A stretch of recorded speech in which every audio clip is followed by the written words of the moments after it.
So, next naman natin ay paano tayo mag-set up sa paggawa po ng trifold brochure. So, first dyan ay gawa tayo ng document size, file, new. Then, depende kung ano ibibigay sa assessment, ipapara gawang media. Today, yung gagawin ko po is yung size po ng A4 size. Okay. Next, go to image rotation kasi naka-landscape siya. So, next dyan na gagawin natin ay natin siya into 3 panel. Paano yun? Gawa tayo ng shapes dyan. Siyempre, may kulay po yung shape. Alisin po natin yung stroke. Next, duplicate po natin siya into 3. Yan, 3 parts. So, make sure na nakadikit po yan sa bawat side nila. Itong part na to ay papalitan ko po ng size. Yan. Yung setup.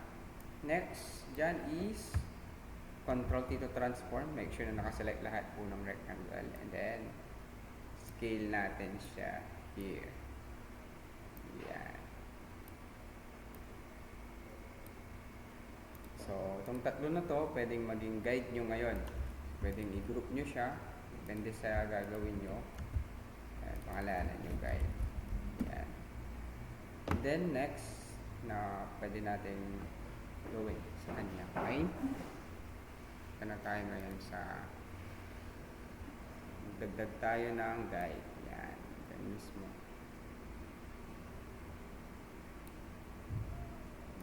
Green na guide. Si even po yan.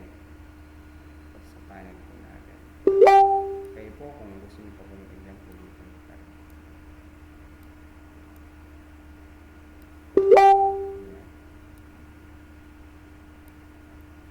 Ayan. So, punta kayo ng view. Hanapin nyo po yung guide and then lang guides. Ayan. Make sure na nakalat siya para hindi po siya gumagalaw every time na magawa tayo ng design. Pwede natin Ctrl H yan anytime. Next ay magdagdag tayo ng bleed. Ctrl Alt C. Ayan. So nakapixel pa tayo. Pwede natin ito tayo dito. Labas natin yung ruler guide. Ctrl R. Ctrl R din para mag-hide. Tapat natin yung cursor. Right click. Gawin natin inches. Ayan. Then default muna natin yung foreground and background. Ctrl Alt C. Next, labas natin yung calculator.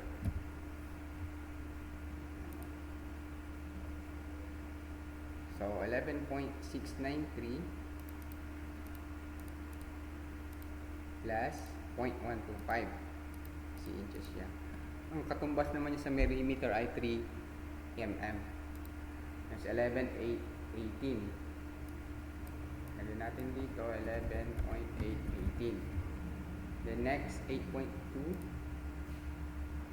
Uli natin to 8.267 plus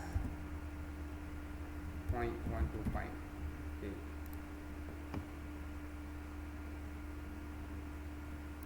So lalagay natin 8.392. 8.392. Then, okay. So, ito na siya ngayon. Pwede natin pong ilabas po yung guide na ginawa natin. Ito na siya.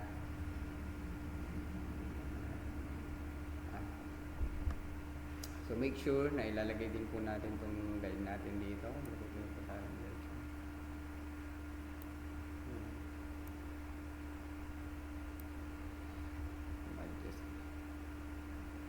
I-clear ko muna yung guys. Kasi ma-adjust siya.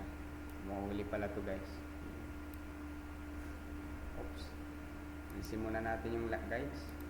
Kasi nag-adjust din yung guides. So, unahin muna natin yung bleed. Or natin ilagay yung guides. Kasi mag-a-adjust siya. Kailangan hindi po mag-adjust siya. Yan. Kung hindi pa siya sakto, pwede nyo lapitan. So, unahin muna natin yung bleed before tayo maglagay ng guide kasi nag-adjust yung guide natin. So, para hindi na lang siya ma-optimize. Gaya ng ginawa natin.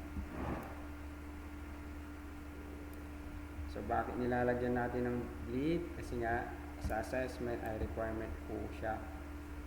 Pag hindi po natin ito nailagay, yan. Then view tayo ng guys. Yan. So, nakalak na yun guys. So ito na po yung setup po natin. Ngayon, sa pagdating sa margining, kung hindi ka maano sa margining ng text mo, pwede ka maglagay ng margin dyan. It depends pa rin kung anong laki ng margin mo. So nasa sa iyo yan kung maglalagay ka pa ng margin. Pero kung sa palagay mo, kaya mo namang i-align yung mga text mo, wala namang problema dyan kasi magpi-freestyle ka naman dito. At least meron ka ng guide dito ng cut. Yan. Kung gusto mo mag-margin ulit, magdadagdag ka lang ulit ng another guide dyan. So same lang yung size. Depende sa size na yun ang gagawin mo. Right. So yun, ito na yung una natin na setup. So dalawang klase yun ng poll. So ito muna, save natin front. Save. Then lagay ko lang muna sa desktop for my demonstration. Wala ko ng folder. Brochure. Kasi brochure yung ginagawa natin. I will rename this one brochure.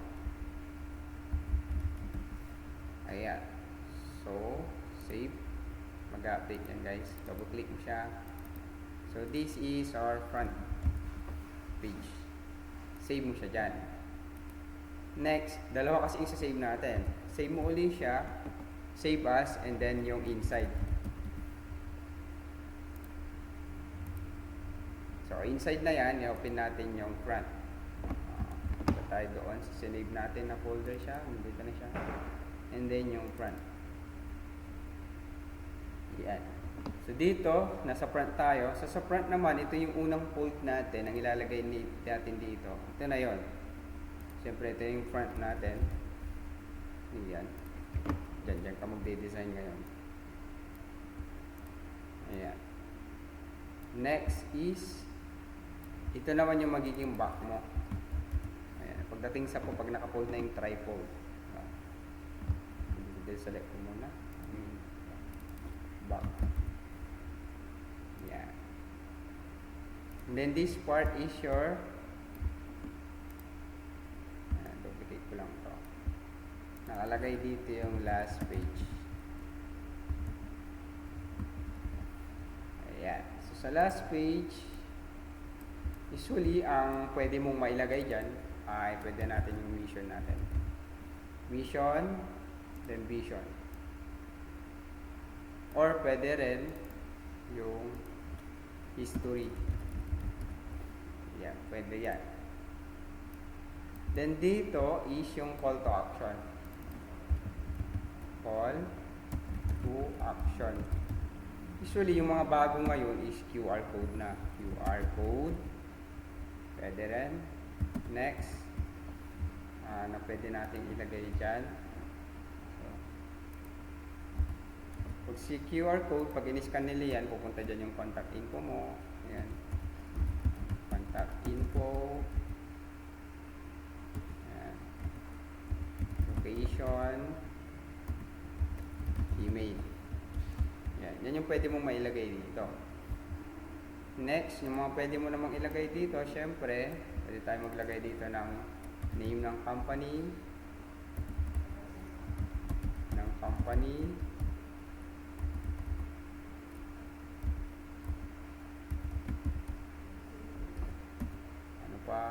Logo.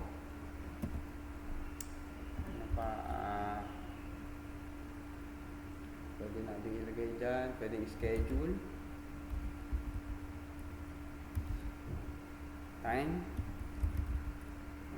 Opening time nyo. Yung operational time nyo. Catchphrase. Pwede rin. Pwede ka maglagay ng image. Depende i-design natin dyan.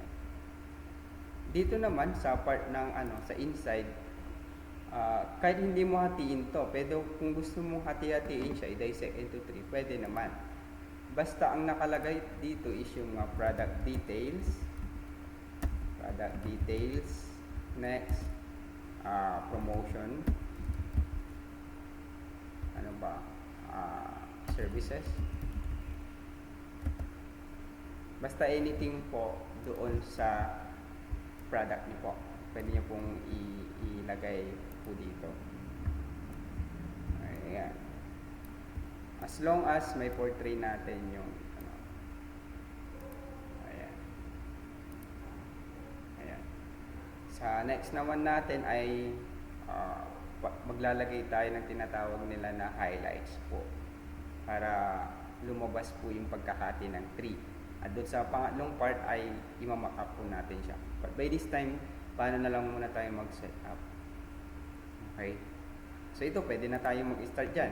Pwede mong lagyan ng wave, start ka ng ano, ayan, start ka ng gumawa ng shapes dyan, rectangle shapes.